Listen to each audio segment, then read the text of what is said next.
The moment Blackwell stepped into his childhood friend's penthouse apartment, the air seemed to shift, as if the universe was rearranging itself for something extraordinary. Blake, CEO of Blackwell Marine Engineering, had reluctantly agreed to attend this Sunday brunch after weeks of Marcus pestering him. Work had consumed his life for so long that social gatherings felt like unwelcome interruptions. But now, standing in the doorway, his eyes locked with hers across the room, and suddenly he couldn't remember why he'd been so resistant. "Blake, you actually came," Marcus exclaimed, clapping him on the shoulder. "I was betting you'd cancel last minute with some excuse about an emergency shipyard inspection." Blake smiled, still distracted by the woman laughing near the balcony doors. Sunlight streamed through the floor-to-ceiling windows, illuminating her profile. "I keep my promises," he said, finally tearing his gaze away, "even if they're months overdue." "Well, there's someone I want you to meet," Marcus said, following Blake's line of sight. "That's my girlfriend, Victoria." Blake felt a sudden, inexplicable twist in his stomach. "Your girlfriend?" "Yeah, we've been together for about 4 months now. Come on, I'll introduce you." As they crossed the room, Blake tried to suppress the unexpected disappointment washing over him. He'd spent only seconds observing this woman, yet somehow he felt cheated by fate.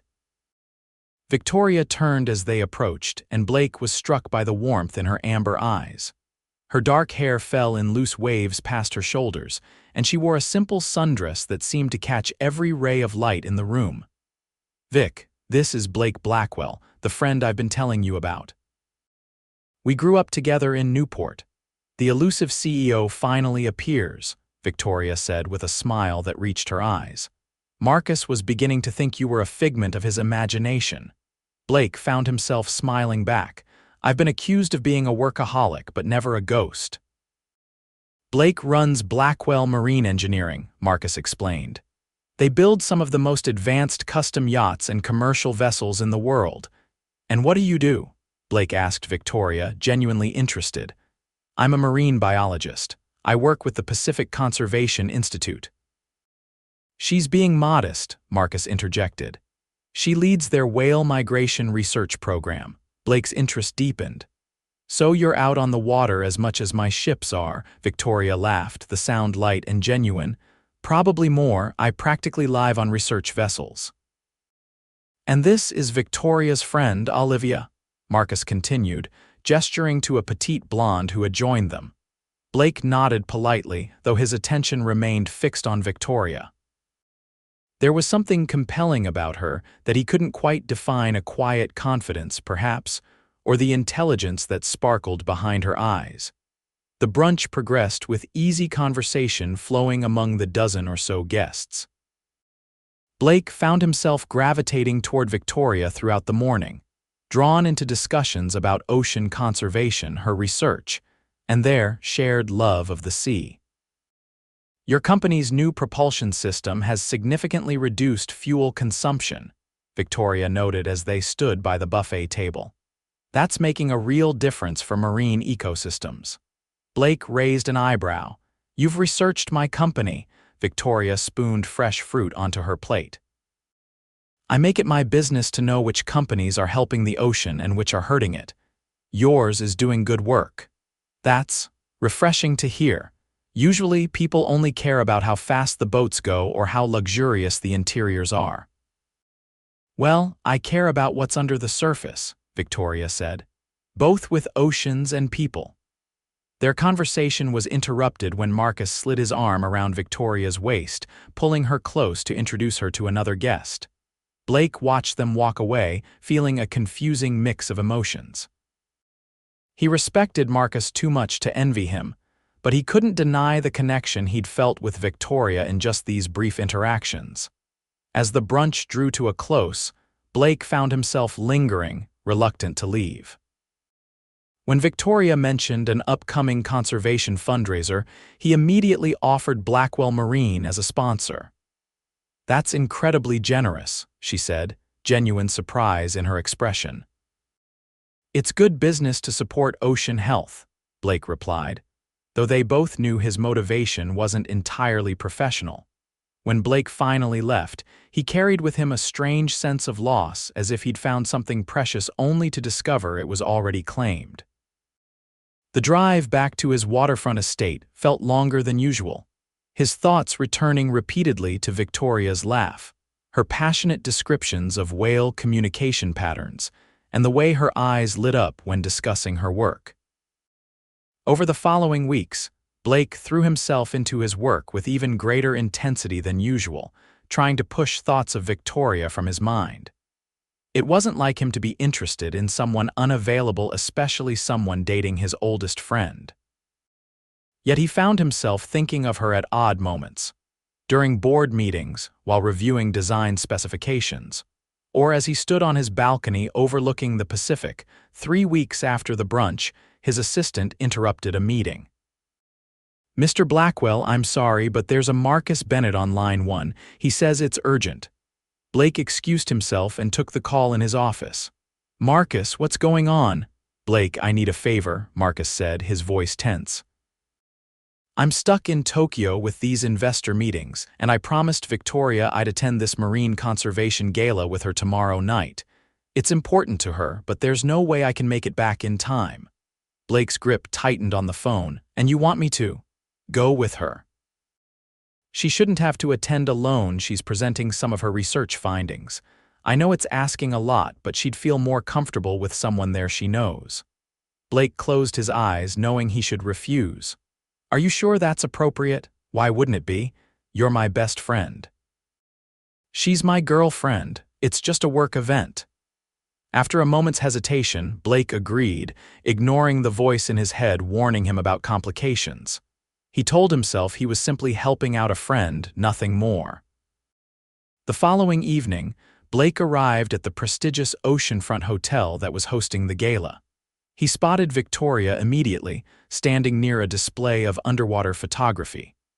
She wore a floor-length emerald gown that complemented her olive skin perfectly. Her hair was swept up elegantly, revealing the graceful line of her neck. She looked surprised when she saw him. "Blake, what are you doing here?" "Marcus asked me to stand in for him," Blake explained. He felt terrible about being stuck in Tokyo. Victoria's expression flickered briefly before settling into a polite smile. "That was thoughtful of him, and of you to agree. I've been meaning to become more involved with ocean conservation anyway," Blake said. It wasn't entirely a lie. Environmental concerns had been increasingly guiding his company's innovations. They moved through the event together, Victoria introducing Blake to colleagues and fellow researchers. He was impressed by the respect she commanded in her field, the way established scientists sought her opinion, and younger ones looked at her with admiration. During Victoria's presentation, Blake watched with undisguised pride as she eloquently explained her team's findings on how shipping noise affected whale migration patterns. Her passion for her work shone through, captivating the audience. "Your research directly applies to what we're doing at Blackwell Marine," Blake told her afterward as they stood on the terrace overlooking the ocean. "We've been working on quieter engines, but I hadn't fully understood the impact until hearing your presentation." Victoria smiled, the moonlight highlighting her features. "Maybe our professional worlds are more connected than we realized." "Maybe they are," Blake agreed, feeling the dangerous pull of attraction strengthening between them. They spent the remainder of the evening in comfortable conversation, discovering shared interests beyond the ocean, a love of classic literature, similar tastes in music, and a mutual appreciation for quiet mornings rather than late nights. By the time Blake drove Victoria home, he was fighting a losing battle against his growing feelings. "Thank you for coming tonight," she said as they stood at her door. "It meant a lot to have someone there who understood both the science and business sides of what we're trying to accomplish." "It was my pleasure," Blake replied, his voice lower than usual. For a moment they stood in silence, the air between them charged with unspoken thoughts. Blake stepped back first, breaking the tension. "Good night, Victoria." As he drove home, Blake gripped the steering wheel tightly, frustrated with himself. Marcus was his friend, one of his only true friends. The rules were clear. Victoria was off limits. The next morning, Blake called Marcus to report on the gala, carefully keeping his tone casual as he described Victoria's successful presentation. He deliberately downplayed how much he'd enjoyed her company, focusing instead on the connections he'd made with potential corporate partners for conservation initiatives. "Thanks for stepping in," Marcus said. "I'm heading back tomorrow so I can take it from here." Blake ignored the disappointment that comment triggered. "No problem, that's what friends are for." 2 days later, Blake was reviewing blueprints in his office when his assistant announced an unexpected visitor, Victoria. She entered looking professional in tailored pants and a silk blouse, her expression determined. "I hope I'm not interrupting," she said. "Not at all," Blake replied, gesturing toward the chair across from his desk. "What brings you here?" Victoria placed a folder on his desk.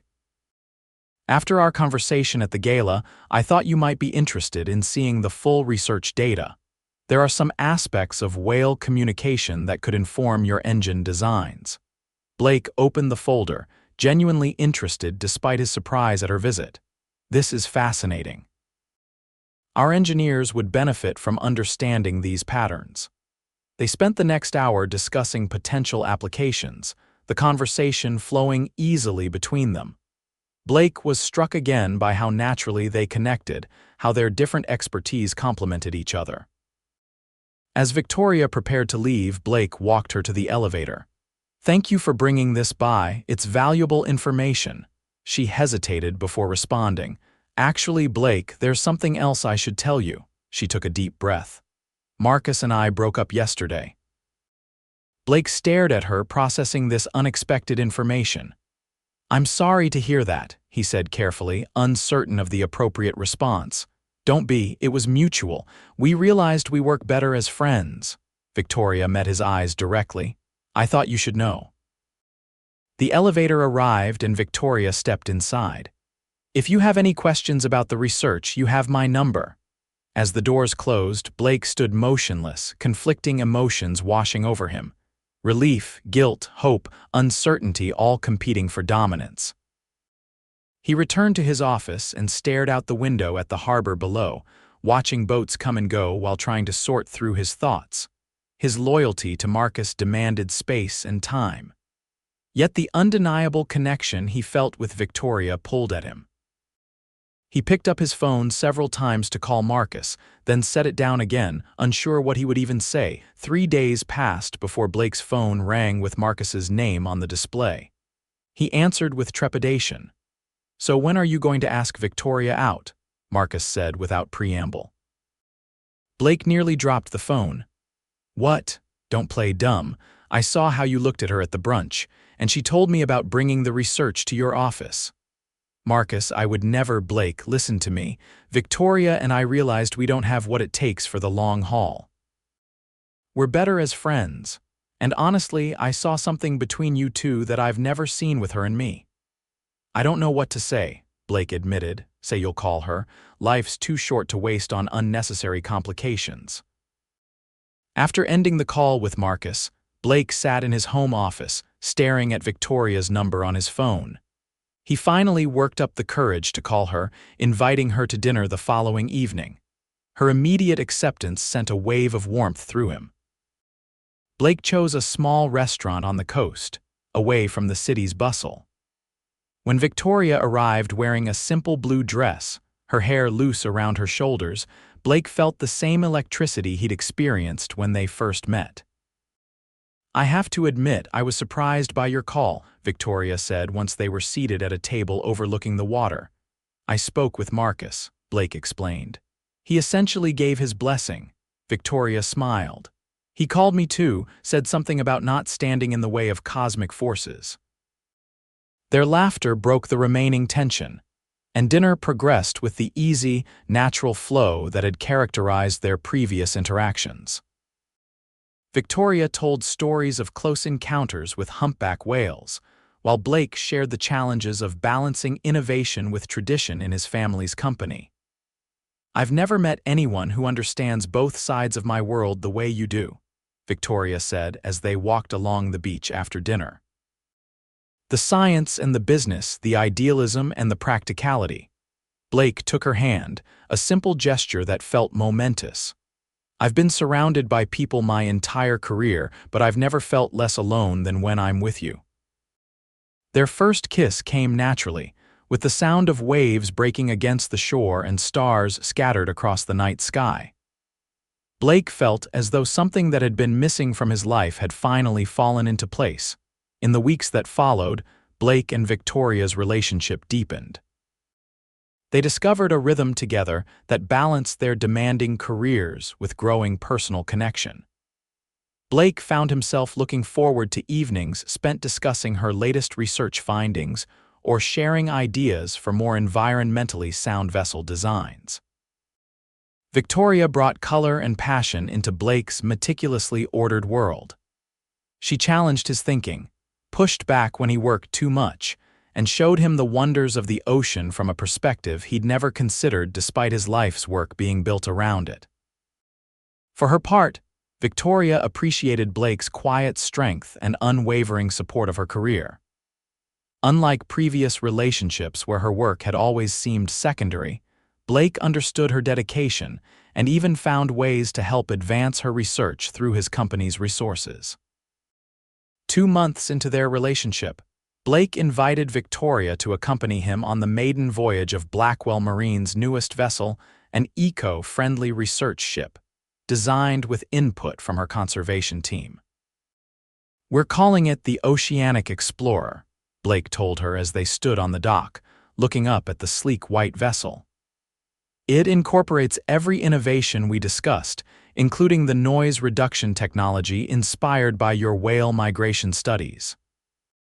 Victoria's eyes widened as she recognized the implications. This could revolutionize marine research capabilities while minimizing environmental impact. "That's the goal," Blake said, "and this is just the prototype. If it performs as expected, we'll be producing more for research institutions worldwide." As they toured the ship, Blake explained the various features to Victoria and the small crew who would be manning the vessel for its first journey.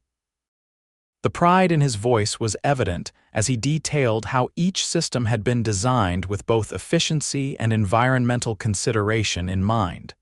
Later, as they stood on the bridge watching the coastline recede, Victoria turned to Blake.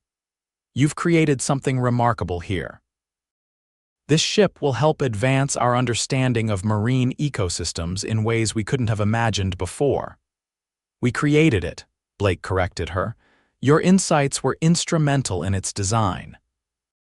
That night, as they stood on the deck under a canopy of stars, Blake told Victoria he loved her for the first time. The words came easily, naturally, as if they'd been waiting to be spoken since that first meeting at Marcus's brunch. "I love you too," Victoria replied, her voice steady and sure. "I think I've been falling for you since you talked about responsible maritime engineering at Marcus's apartment." Blake laughed. "Not my smoothest conversation starter." "It worked for me," Victoria said, leaning into his embrace. "I remember thinking you were different from any CEO I'd ever met. You actually cared about the impact of your work." Their relationship continued to flourish through the changing seasons. Blake found himself making time for things he'd always postponed: weekend trips to coastal towns, diving expeditions to see Victoria's research sites firsthand, even a sailing vacation where they completely disconnected from work. Victoria integrated seamlessly into Blake's life, charming his executive team and bringing fresh perspectives to company discussions. Blake similarly found his place among her research colleagues, offering business insights that helped secure additional funding for important projects. Marcus remained a close friend to both of them, often joking that his greatest contribution to marine conservation was introducing them to each other. "Some people are meant to find each other," he told Blake during a fishing trip 6 months after Blake and Victoria began dating. "You two just needed a little help with the timing." Nearly a year after they met, Blake took Victoria to a remote coastal location where her team had recently documented a new whale migration route.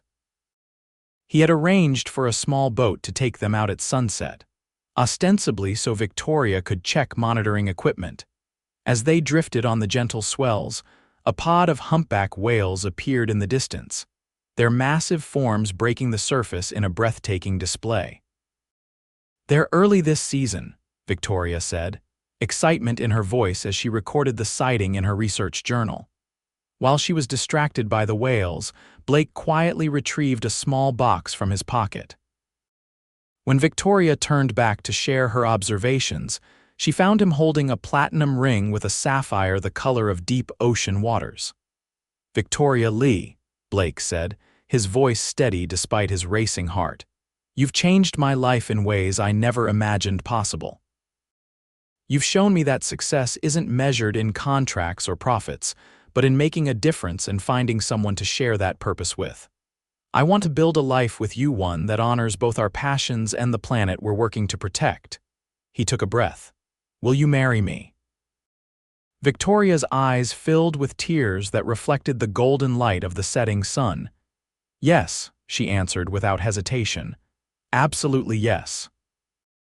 As Blake slipped the ring onto her finger, one of the whales breached nearby, sending water cascading through the air in what felt like nature's own celebration of their engagement.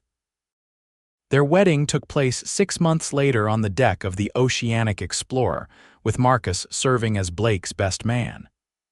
The ceremony was intimate, attended by close friends, family, and colleagues who had witnessed their relationship blossom.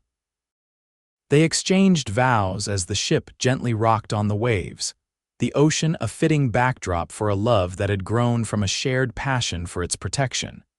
In the years that followed, Blake and Victoria created a powerful partnership both personally and professionally. Together, they established the Blackwell Marine Conservation Foundation, which funded critical research and implemented innovative solutions to maritime environmental challenges. Victoria continued her research, publishing groundbreaking studies on whale communication that transformed how the shipping industry approached ocean noise pollution. Blake expanded Blackwell Marine's eco-friendly vessel line, making the company a leader in sustainable maritime engineering. They built a home overlooking the Pacific, with large windows that framed the ocean they both loved. Their mornings often began with coffee on the terrace, watching the water while discussing their plans for the day, a ritual that grounded them amid their busy lives. 3 years into their marriage, they welcomed twins, a boy and a girl named Benjamin and Aria, who grew up with salt water in their veins and a deep appreciation for the natural world. Victoria often brought them to her research station, while Blake taught them about boat design in his home workshop. On their 5th wedding anniversary, Blake surprised Victoria with news that Blackwell Marine had acquired a struggling shipyard and would be converting it to produce exclusively research and conservation vessels, a project they had discussed as a distant dream. "This is our legacy," Blake told her as they stood on the shipyard overlooking workers preparing for the conversion. "Not just for us or our children, but for the oceans we're fighting to protect." Victoria squeezed his hand, emotion written across her features. "When I walked into Marcus's brunch that day, I never imagined meeting someone who would not only share my vision, but have the resources and determination to help make it reality. And I never expected my childhood friend's girlfriend would be the one to completely transform my life," Blake replied, pulling her close. "But from the moment I saw you, something just clicked into place." As they watched the sunset paint the sky in brilliant hues of orange and pink, Blake reflected on the unexpected path that had led him here. A reluctant attendance at a friend's brunch had changed everything, bringing him not just love, but purpose, partnership, and a deeper connection to the world around him. Victoria leaned into his embrace, content in the knowledge that their story, which began with a chance meeting, had grown into something remarkable. Together, they had built a life that honored both their personal happiness and their shared commitment to protecting the oceans that had brought them together. "I think we were always meant to find each other," Victoria said softly. The universe just needed Marcus to help with the introduction. Blake smiled, certain that she was right. Some connections were simply meant to be, transcending coincidence to become destiny. And in finding Victoria, he had discovered not just the love of his life, but the meaning he had been searching for all along.